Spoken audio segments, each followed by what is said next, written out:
Hello guys and welcome back. It's Hannah here from Singing Hin. I am a singing teacher. I also teach guitar and ukulele, and I play Northumbrian pipes and various other bits and bobs. And we like to look every month at different themes, and this month I've been looking at the difference between hearing something and actually listening to something. So this week I wanted to take that a step further, and for reasons of copyright, which I fully understand and support as a musician, I can't actually play this piece of music. So I'm going to have to talk around it and trust you to go away and find it. And you will find it everywhere. And it's a classic, classic piece. And I like to use it a lot when I'm talking about music and listening to music, because there is so very much going on with this piece. So before I go any further, pause this and go and find preferably the official version, so that you're making sure that the artists get paid for their wonderful work. Bohemian Rhapsody by Queen. Come back to me when you've got it. Okay, so we've got our piece of music then. So we've got Bohemian Rhapsody by Queen. If you think about the very beginning of the song, it starts simply with voices. Is this the real life? Is this just fantasy? And that isn't just one voice, that is several voices, and they're singing in harmony, which means that there's lots of different lines where they're almost forming a full chord of music with the different voices, and it's giving it this wonderful big sound. So that's how it begins, with lots of voices. There is no voice any bigger or louder than the other. They are all gelled together into this one wonderful sound. From there, a piano will then softly join in. So once the piano is joined in, it's going to move to Freddie singing I'm Just a Poor Boy. I'm just a poor boy, I need no sympathy. And there's going to be harmonies around that, because it's easy come, easy go, little high, little low. And there's harmonies all the way around that. So then after that, when it gets to the Any Way the Wind Blows area, if you listen, there's a tiny little sound effect of wind blowing. It's these wonderful little bits that I want you to start picking up on. So when it goes, doesn't really matter to me, and then Freddie says in his own, to me. I want you to listen to that bit, because up until then, all of that has been what we could call the intro. And then from the point when he goes, to me, and then, Mama just killed a man. If you listen to that, to me, the piano changes and it starts playing a slightly different chords. But underneath that, if you listen, there's actually the bass coming in, and it's just really playing at the beginning of every bar. So it's like boom. And that is underpinning and underlying and really supporting that piano when it's playing. And that is moving into the beginning of what we call the ballad section of this song. And it was actually written, Bohemian Rhapsody was actually written as a mock opera. So it does have these different sections, which is what makes it so wonderful to use. So we're then going to move into the ballad part of the song. Mama just killed a man, put a gun into his head, pulled my trigger, now he's dead. Mama, life has just begun, and now I've gone thrown it all away. So I want you to listen to what's going on in that. So throughout that, things are starting to layer. Mama just killed a man, and now I've gone and thrown it all away.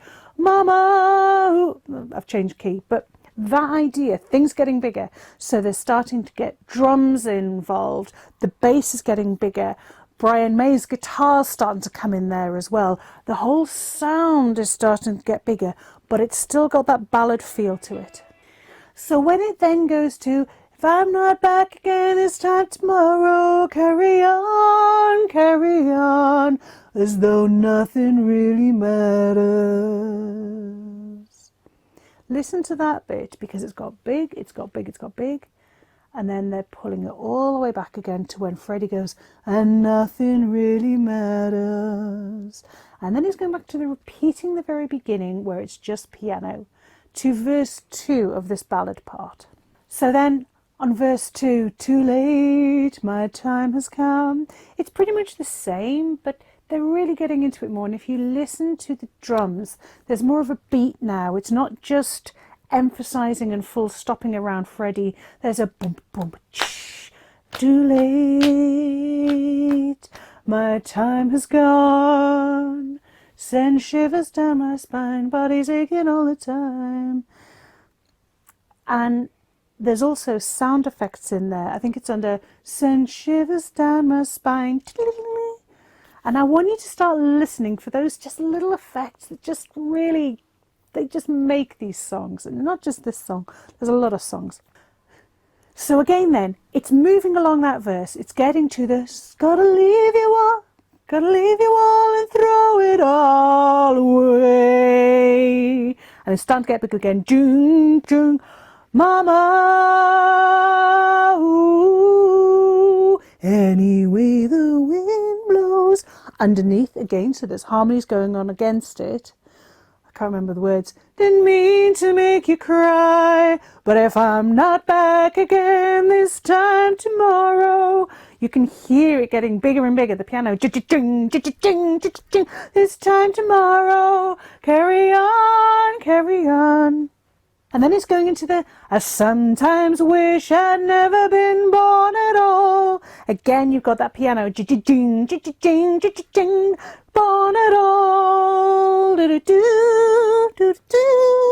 And then you're going into Brian May with his very typical Brian May sounding guitar. You're going through that guitar solo, and that guitar solo is working as the glue to bring it. And we are now moving into this next section. And this next section is what we call the operatic section. And you will know why. It's very, very different.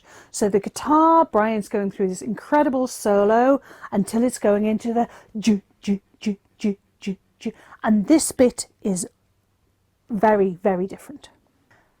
So the end of the solo, listen to how that end of the solo moves in. Do, do, do, do.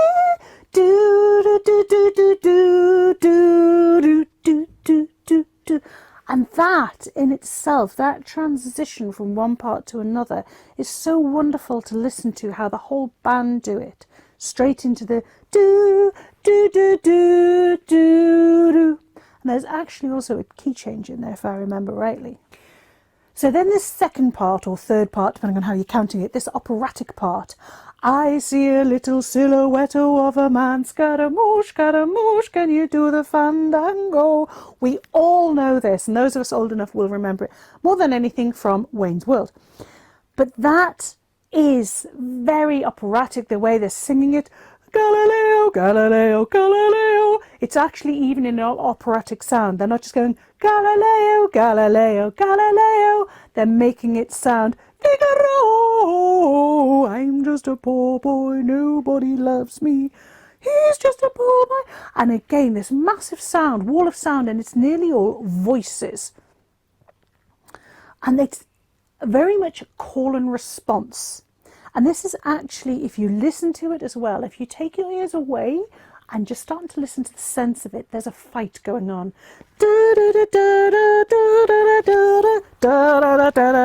And they're literally two factions fighting for the soul of this man. Bismillah, no, they will not let him go, let him go. Bismillah. And I think Bismillah means in the name of God or something like that. So it's like, in the name of God, let him go. They will not let him go. So you've got, and that's where the operatic part comes in. It's really, you're feeling this fight between the two factions for this man's soul. And also the thunderbolt and lightning. Thunderbolt and lightning, very, very frightening me. Again, it's big. It's getting bigger. It's getting bigger. It's getting bigger, and then stops. Galileo, Galileo. It's building tension the entire time throughout this operatic section.